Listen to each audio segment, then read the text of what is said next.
a city reborn in just a few years. What does it look like when architecture becomes a symbol of identity? Welcome to Skopje, North Macedonia's capital, where one of Europe's most ambitious urban projects, Skopje 2014, aimed to transform the capital's appearance and spirit. With more than 600 million euros invested, this effort reshaped the cityscape and symbolism, heritage, and vision. Recently, I visited Skopje, where I had the chance to visit the city and its transport systems. The recent projects of the city with the aim of recreating and reclaiming history is being criticized by some, especially the neighboring countries. This video deals with some of these projects. Skopje 2014 was initiated with the goal of presenting the city in a more classical European light, contributing to a renowned sense of national identity. The project was closely linked to the country's aspiration for self-definition after independence and its complex international naming discussions. The transformation introduced a wave of neoclassical facades, new monuments, bridges, and the monumental Porta Macedonia, a grand archway reminiscent of historic European capitals. At the center of this transformation is Macedonia Square, crowned by the imposing warrior on a horse statue, widely associated with Alexander the Great. Standing at 22 meters, the statue and its accompanying fountain and bronze lions become icons of the city. Completed in 2011, this sculpture anchors the new vision of the capital center. More than 130 statues were installed across Skopje as a part of the project. These include representations of historical figures, as well as symbolic pieces like the artist, the Prometheus, and the beggar. Together, they create a narrative thread through public spaces, blending symbolism with national storytelling. Skopje is a city of statues. The elegant archaeological museum of Macedonia, located on the Vardar River, is a centerpiece of the project. Designed in a neoclassical style with prominent columns and gleaming marble, it stands near the equally striking Ministry of Foreign Affairs. These institutions reflect the broader visual strategy of the project, unity through consistent archaeological themes. Originally budgeted at 80 million euros, the total cost eventually rose to over 600 million euros.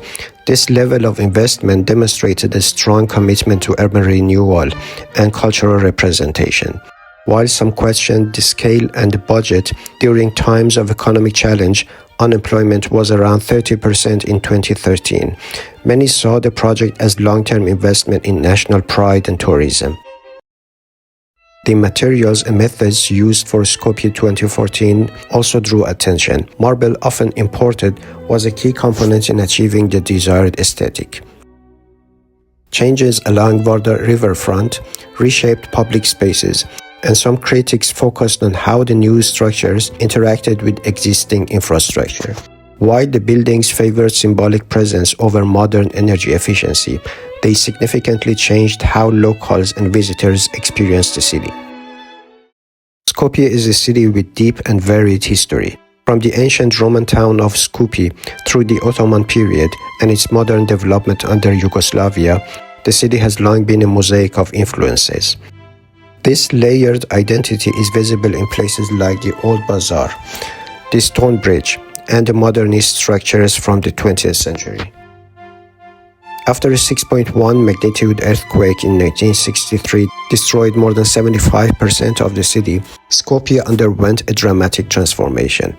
International aid poured in, and Japanese architect Kenzo Tange helped guide a construction plan based on modernist principles. The result was a cityscape defined by bold geometry, functional zoning, and a vision of progress through modernism. Skopje 2014, launched between 2010 and 2017, introduced a classical architectural style that layered onto these earlier influences. Some modernist buildings were redesigned with new facades, offering a visual blend that reflects Skopje's diverse identity. Tourism has grown significantly as visitors from around the world come to witness Skopje's electric architectural landscape. The visual juxtaposition of Ottoman mosques, brutalist towers, and neoclassical monuments offers a unique urban experience. For many, this variety illustrates how cities can tell their stories through buildings and public spaces. Reactions to Skopje 2014 have been mixed, as is often the case with transformative projects. Some residents admire the grandeur and symbolism, seeing it as a source of pride and a way to put Skopje on the map. Others have called for more community engagement in urban planning processes. Nevertheless, the changes have undeniably created a cityscape that is both distinctive and memorable. As the city moves forward, there is an opportunity to balance tradition with innovation. The legacy of Skopje 2014 is still being shaped, not only by maintenance and tourism, but also by ongoing public dialogue. Some elements may be reimagined over time, while others will become historic symbols in their own right time. The core idea behind Skopje 2014, that urban design can express national character, is not unique to North Macedonia. Cities around the world use architecture to project values, build memory, and frame collective identity. Skopje's project represents one such effort, a vision cast in stone and bronze to make a new chapter in the nation's history. Skopje 2014 stands today not only as a development plan, but as a powerful example of how cities adapt and grow. Its classical columns and grand plazas invite reflection on heritage, ambition, and the role of public space. Whether admired as visionary or debated for its scale, it has succeeded to putting Skopje into global spotlight. Through architecture, Skopje 2014 aimed to tell a story of resilience, culture, and unity. And in doing so, it opened a new conversation about how cities shape identity, not only for those who live in them, but for everyone who visits and looks upon their skyline.